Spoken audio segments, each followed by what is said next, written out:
নাজমুল হোসেন শান্তকে কোন যুক্তিতে 3 সংস্করণে ক্যাপ্টেন করা হয়েছে, এটা আমার ঠিক আমি ঠিক আসলে বুঝে উঠতে পারছি না।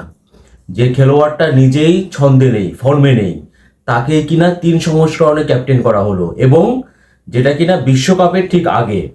আসলে বিশ্বকাপ কি কোনো ছেলের হাতের মোয়া যে আপনি চাইলেন আর বিশ্বকাপের ট্রফিটা নিয়ে চলে আসলেন? অবশ্য আমাদের তো কোনো প্রত্যাশাই নেই, আমাদের কোনো বড় টার্গেট নেই, বড় কোনো লক্ষ্য নেই। আমাদের টার্গেট থাকে প্রত্যেকবার পরের বিশ্বকাপ এবং পরের রাউন্ড। এবারও কিন্তু তার ব্যতিক্রম হয়নি। তো শান্তর মতো একজন অযোগ্য মানুষকে যখন ন্যাশনাল টিমের 3 সংস্করণের ক্যাপ্টেন্সি দেয়া হয়, তখন সেই দলটা যে যুক্তরাষ্ট্রের কাছে হারবে, যুক্তরাষ্ট্রকে আমি আসলে ছোট করে দেখবো না, আমাদের সামর্থ্য ঠিক অতটাই। আমরা টি-20-তে মাঠে নামি হচ্ছে 130 থেকে 160 রান করার জন্য, এবং সেটাই কিন্তু হয়। যুক্তরাষ্ট্রের কাছে বাংলাদেশ দল প্রথম টি-20 ম্যাচে যে 5 উইকেটে হেরেছে, এখানে অনেকেই লজ্জা পাচ্ছেন। আমি সত্যি কথা বলতে আমি লজ্জা পাচ্ছি না। প্রথম কথা হচ্ছে যে যুক্তরাষ্ট্রের চেয়ে বাংলাদেশ দল এইরকমই, কিন্তু যুক্তরাষ্ট্রের চেয়েও বাংলাদেশ দল কিন্তু শক্তির বিচারে আপনারা হয়তো বলবেন অনেক এগিয়ে, কারণ বাংলাদেশ টেস্ট খেলে, বাংলাদেশ অনেক আগে থেকে টি-20 খেলে, এবং বাংলাদেশ বেশ কিছু বড় বড় দলকেও হারিয়েছে। বাট আমার কথা হচ্ছে যে ওই হঠাৎ করে দেখবেন মাঝে মধ্যে ওই মিরপুরে খেলে ওই 2-1 ম্যাচ বাংলাদেশ দল জেতে, তারা কিন্তু কখনোই ধারাবাহিক না টি-20 সংস্করণে।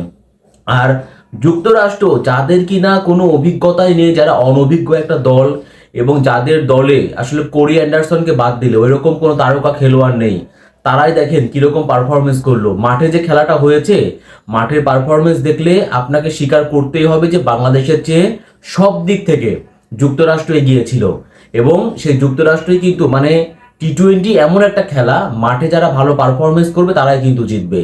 সো যুক্তরাষ্ট্র বাংলাদেশের চেয়ে 3 বিভাগে, ব্যাটিং, বোলিং এবং ফিল্ডিং 3 বিভাগে ভালো করেছে, এবং তারা কিন্তু ইনিংসের 3 বল বাকি থাকতে 5 উইকেটে ম্যাচটা জয়লাভ করেছে। সো যুক্তরাষ্ট্রের কাছে বাংলাদেশের হারটাকে আমি আসলে কোনোভাবে লজ্জা বলতে চাই না, বরঞ্চ আমি বলবো এটাই হওয়ার ছিল, এবং সেটাই কিন্তু হয়েছে। সো এখন আমার যে মূল বলার বিষয় সেটা হচ্ছে যে আমাদের অধিনায়কের ব্যাপারটা নিয়ে ভাবা উচিত। শান্ত তিনি নিজে কোনোভাবেই 3 সংস্করণে ক্যাপ্টেন হওয়ার মতো যোগ্যতা তার মধ্যে নেই, এবং ক্যাপ্টেন যখন নিজে পারফরমেন্স করতে পারেন না, অফ ফর্মে থাকেন, তখন কিন্তু তিনি দলের উপরে কর্তৃত্ব তিনি কিন্তু ফলাতে পারেন না। তেমনটা কিন্তু আমরা দেখছিও আমরা। এবং সবচেয়ে আমি যে আশ্চর্য হয়েছি, দেখেন আপনার দলে যখন জেনুইন বিশেষজ্ঞ বোলার আছে, তারপরেও আপনি বোলিংয়ে ইনিংসে শুরুটা করলেন পার্ট টাইমার মাহমুদুল্লাহ রিয়াদকে দিয়ে, এবং শেষটাও করলেন মাহমুদুল্লাহ রিয়াদকে দিয়ে। একটা ক্যাপ্টেন কতটা তার মধ্যে বিচক্ষণতার অভাব থাকলে পারে এরকম কাজ করতে পারেন, যেখানে কিনা লাস্টে 6 বলে 9 রান দরকার ছিল, তখন তো আপনি জেনুইন একজন বোলারের উপরে আস্থা রাখবেন নাকি? সেটা না করে আপনি একজন পার্ট টাইমার বোলারকে আপনি দিয়ে বোলিং করালেন, আবার ইনিংসের শুরুটাও করলেন, যেখানে রান হয়েছে মাত্র 153 রান। এই রান তারা এই রান চেস করা তো আহামরি কঠিন কোনো কিছু ছিল না।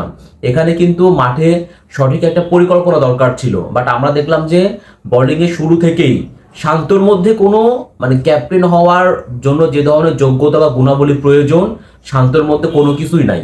অন্তত ন্যাশনাল টিমকে 3 সংস্করণেই নেতৃত্ব দেওয়ার মতো গুণাবলী তার মধ্যে আমি দেখতে পাচ্ছি না। এবং তার চেয়ে বড় বিষয় হচ্ছে যে তিনি তো নিজেই ফর্মে নাই, দলকে তিনি কিভাবে নেতৃত্ব দিবেন? ক্যাপ্টেন তো নিজেই আসলে ফর্মে নাই। এই ক্ষেত্রে আমি বলবো এখনো কিন্তু সময় আছে, এখনো সময় আছে ভাই। আমি জানি তামিম ইকবাল যদি দলের কেউ, সাকিব আল হাসান তিনি ক্যাপ্টেন্সি দিবেন না আমরা সবাই জানি, লিটন দাস তিনিও অফ ফর্মে আছেন। এইরকমটা করেন, হয় দলের মধ্যে মাহমুদুল্লাহ রিয়াদ ক্যাপ্টেন আছে, অন্তত বিশ্বকাপের জন্য হলেও মাহমুদুল্লাহ রিয়াদের হাতে ক্যাপ্টেন্সি দেন। অথবা আরো একটা কথা বলি, আমি জানি আপনারা অনেকে হাসতে পারেন, অনেকে বিভিন্ন কথা বলতে পারেন, আমি বলবো যদি বিশ্বকাপে আপনাদের ভালো কোনো কিছু করার টার্গেট থাকে, তাহলে পারে তামিম ইকবালকে অবসর থেকে ফেরায় তামিম ইকবালকে অধিনায়ক করে বিশ্বকাপের দলে পাঠিয়ে দেন। এখনো হাতে 2-1 দিন কিন্তু সময় কিন্তু আছে।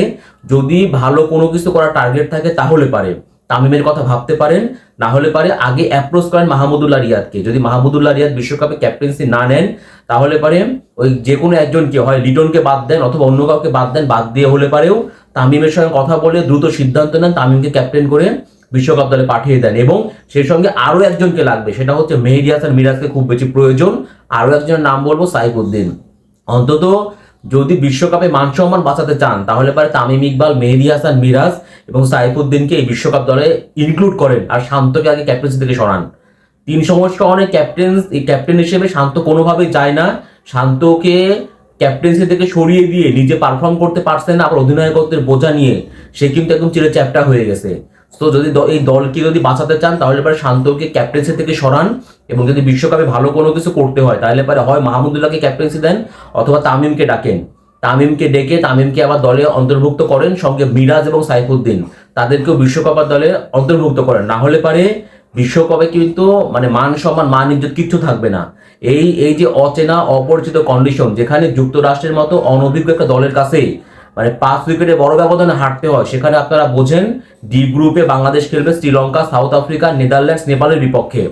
শ্রীলঙ্কা এবং সাউথ আফ্রিকার সঙ্গে রেজাল্ট কি হবে সেটা তো বুঝতেই পারছেন। যদি শান্ত ক্যাপ্টেন থাকে আর এরকম পারফরমেন্স হয় তাহলে পারে কিন্তু নেদারল্যান্ডস এবং নেপালের কাছেও হারের তিক্ত অভিজ্ঞতা পেতে হবে। আপনারা যে পরের রাউন্ডকে টার্গেট করেছেন, ওই দেখবেন যে গ্রুপ পর্বে 4টা ম্যাচে হারতে হবে এবং তখন বলতে হবে আমাদের টার্গেট পরবর্তী বিশ্বকাপ। তো এখনো কিন্তু সময় আছে, সিদ্ধান্ত নেন, শান্তকে আগে ক্যাপ্টেন্সি থেকে সরান, তারপরে যে কোনো একজন সিনিয়র বা অভিজ্ঞ খেলোয়াড়কে অন্তত বিশ্বকাপে ক্যাপ্টেন্সিটা দেন, তাহলে বাংলাদেশের মান সম্মানটা বাঁচবে। এই জার্সিটার কিন্তু অনেক মূল্য, এটাকে কিন্তু মানে খামখেয়ালিপনা করে এই জার্সিটাকে অসম্মান করার কিন্তু কোনো মানে হয় না। এখনো সময় আছে, দ্রুত সিদ্ধান্ত নেন, বাংলাদেশ ক্রিকেটটাকে অন্তত বাঁচান।